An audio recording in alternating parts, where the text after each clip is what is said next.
Slender Man. Slender Man. So Slender Man is written by David Burke. Wait, is that right?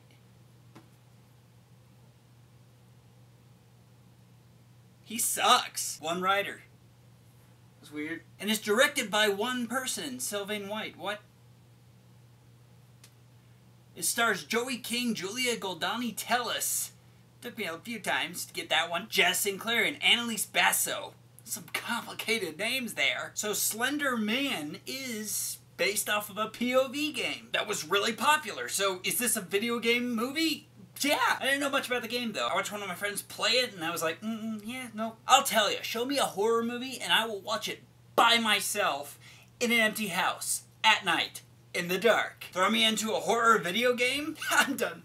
I can barely handle ghosts in Elder Scrolls 4. There's something about putting yourself into the world of horror and then giving you control that's scary. When, in actuality, when you watch a horror movie, you're the one that's constantly saying, don't you do it. Nope, you're outside. What's wrong with you? If I was in that situation, I would do this. It's a weird thing. You're in it, so it's more scary. I just tell you, it's really kind of a curse because it makes you empathize with dumb characters in horror films. But nonetheless, it is the difference between a good horror movie and a bad horror movie. Because if the characters do all the things that I would not do in that situation, then they're dumb. And as soon as the hero is saved at the last second, or the protagonist doesn't die because, you know, the protagonist couldn't possibly die, then suddenly you're reminded that you're watching a movie. I would die. And that's what made the Slender Man such an appealing video game. There's no respawn, you lose. It's over. It's like life. Ugh. So do we have here our first good video game movie? No! Characters. I'll tell you, the moment that this movie started, I was listening to these characters interact and I was like, it was a different kind of awkward. You could tell that these actors had only just met each other because the chemistry was so empty. That's the worst, when the most important facet of the movie is DOA in the first 30 seconds, and then you look at your watch and you're like, I have an hour and a half more of this. It's not fair.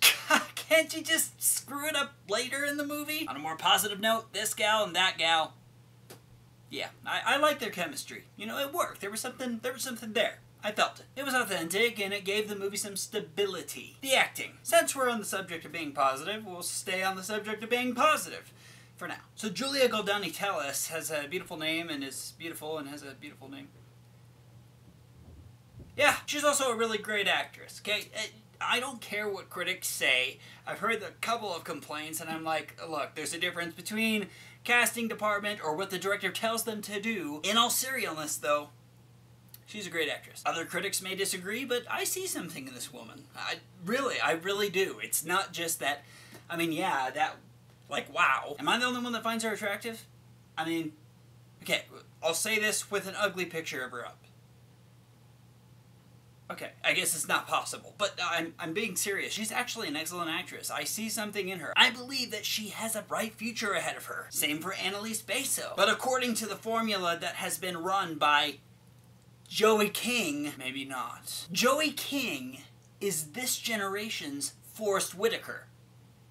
I don't understand what people find redeeming in her acting. Wish Upon, and this. Maybe Disney Channel, I don't know. Either way, she really hasn't shown me anything that makes me think, wow, she's gonna go places. Somehow she's gone places. The acting sucks, guys. I mean, Julie and Annalise, I believe, were great, considering what they had to work with. You would just never know by watching this movie that they were good actresses. The dialogue isn't good by any means. The funny thing is that the first few lines of the movie were the worst lines in the movie. So, in a way, the movie got better with time. I guess the best way to explain it is like a fart. Wow, that stinks. And then slowly, it doesn't stink as much. The story. It's a first-person video game where all you have to do is stay alive for as long as possible. And there's no way to win. You can only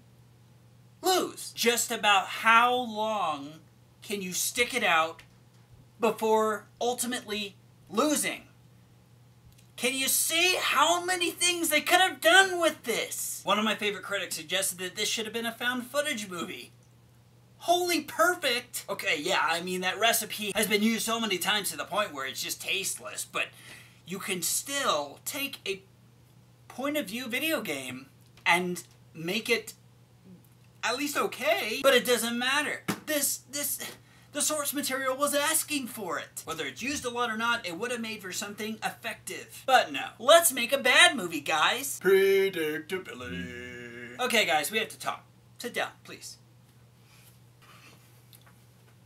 Okay, I guess that really didn't do anything. I'm about to get into spoilers here. If you really, really care, then just skip to that time that's up on the board. I'm one to believe that any movie can save itself with just one powerfully effective element. I mean, if you can know your audience enough to know what they're thinking, then you can also manipulate that. There's a psychology to movies. Twists are a great way to tap into this. It's touch and go, man. You have one last chance to save yourself and to give me a good time. To prove that I'm the one that's stupid and didn't see it coming. Because if you can prove that I'm the one that's stupid and that I didn't see it coming, the movie sets up a potential foreshadowing when our character is having dinner with her family. Her mother asks why a certain person on her team isn't showing up for track lately. Our main character says the reason why she's not showing up for practice is because she got pregnant and therefore dropped out of school. And then here is the key moment.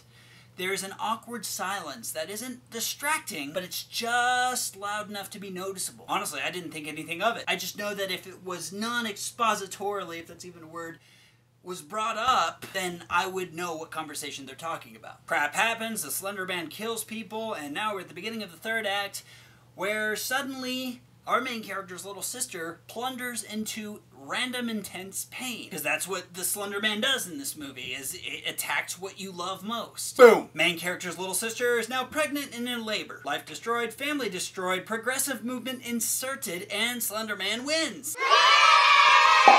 But no. No. Why would we take advantage of that? She just has intense pain. For no reason. The movie gives no explanation and ends just as boring and not scary as it started. Morale. We just talked about it. This movie could have been pregnant teen family drama Hallmark movie. But good. Slender Man is just another bye-bye man. I'm putting this movie at number 231.